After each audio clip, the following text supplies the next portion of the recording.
Hi, so what I want to tell you about right now is the latest iteration in masks. And this is one from the Prusa 3D printing community.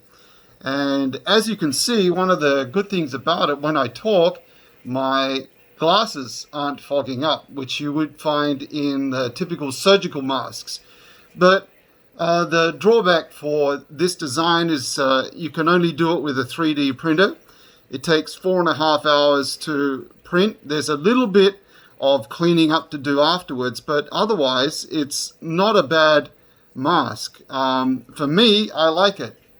It actually fits my face well, but it may depend on your facial features as to whether it will be a really successful fit or not.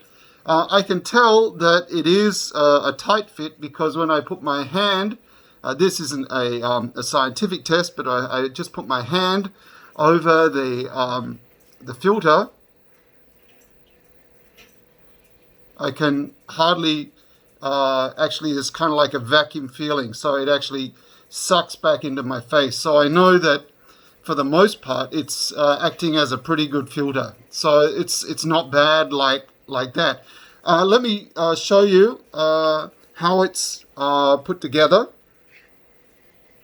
All right, as you can see, it leaves a little bit of a mark, but it's pretty comfortable. Even though you can see on the nose bridge there, it's quite tight, right? But it's not bad at all. And what I've used here is just an elastic shoelace. And this is actually one of the lock pieces for elastic shoelace, all right? And so the filter, the cap for it is easy to screw on and off. And what the material inside is, I'll show you. I'll just pull it out for you. This actually is just 3 layers of the filter which goes in your average home air conditioner, okay? And apparently it's good. It's 3M and it's called Filtrite. So yeah, I'm pretty happy with this.